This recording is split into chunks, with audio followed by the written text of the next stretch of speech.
ঢাকা ইউনিভার্সিটির একটা সংস্কার কাজ। আচ্ছা, ব্যাপারটা তো খুবই সাধারণ শোনাচ্ছে, তাই না? কিন্তু যদি বলি এই সাধারণ কাজের পেছনেই লুকিয়ে আছে এমন এক রাজনৈতিক মোচড় যা নিয়ে এখন তোলপাড় চলছে, একটা ঘটনা ঘটেছে যা অনেকের কাছেই ছিল প্রায় অকল্পনীয়। চলুন আজ এই ঘটনার গভীরে যাওয়া যাক। ভাবুন তো, একটা হেডলাইন, ৬৫ বছরেও সরকার যা পারেনি তা করে দেখালো শিবির। ব্যাস, এই একটা লাইনই যথেষ্ট ছিল পুরো বিতর্কটা উস্কে দেওয়ার জন্য। সোর্স ভিডিওর এই বিস্ফোরক দাবিটাই আমাদের আজকের আলোচনার কেন্দ্রে।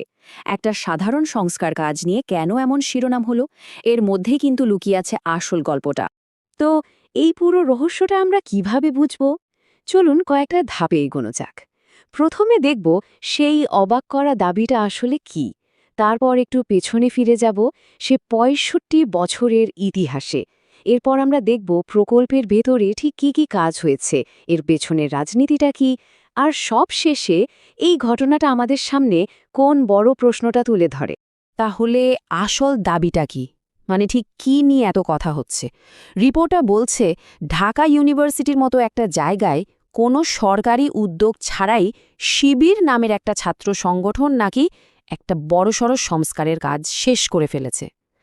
একটা ছাত্র সংগঠন আর এমন একটা কাজ, ব্যাপারটা শুনলেই কেমন একটা ধাক্কা লাগে, তাই না? কিন্তু একটা রেনোভেশনের কাজ নিয়ে এত আলোচনার কি আছে? এই প্রশ্নের উত্তরটা পেতেই আমাদের গল্পের গভীরে যেতে হবে। চলুন একটু টাইম ট্রাভেল করা যাক প্রায় ৬৫ বছর পেছনে। সেখানেই কিন্তু বিতর্কের আসল প্রেক্ষাপটটা লুকিয়ে আছে।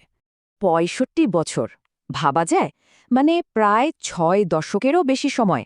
রিপোর্টের ভাষ্যমতে এই লম্বা সময় ধরে নাকি ভার্সিটির একটা খুব গুরুত্বপূর্ণ কালচারাল সেন্টার কর্তৃপক্ষের কাছে একদম অবহেলিত অবস্থায় পড়েছিল। এই যে এতদিনের অপেক্ষা, এতদিনের অবহেলা, এটাই কিন্তু পুরো ঘটনাটাকে একটা অন্য মাত্রা দিচ্ছে। তো সমস্যাটা কী ছিল? সোর্স ভিডিওতে যেমনটা বলা হয়েছে, ওই সেন্টারটার অবস্থা ছিল খুবই খারাপ, মানে একদম জরুরি ভিত্তিতে সারাই করা দরকার।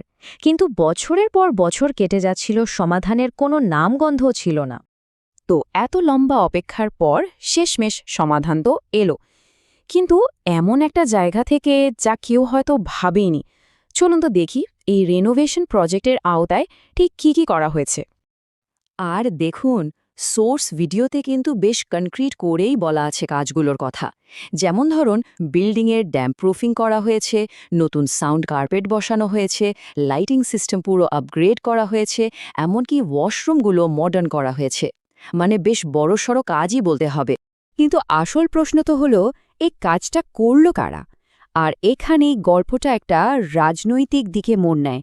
কারণ এই সংস্কারের পেছনে যাদের নাম আসছে, সেটাই পুরো ব্যাপারটাকে সাধারণ থেকে একদম অন্য রকম বানিয়ে দিয়েছে।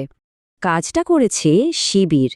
রিপোর্ট অনুযায়ী শিবির হলো বাংলাদেশের রাজনীতিতে বেশ সক্রিয় একটা ছাত্র সংগঠন, আর তাদের তরফ থেকে এমন একটা উদ্যোগ, এটাতেই অনেকে অবাক হয়েছেন।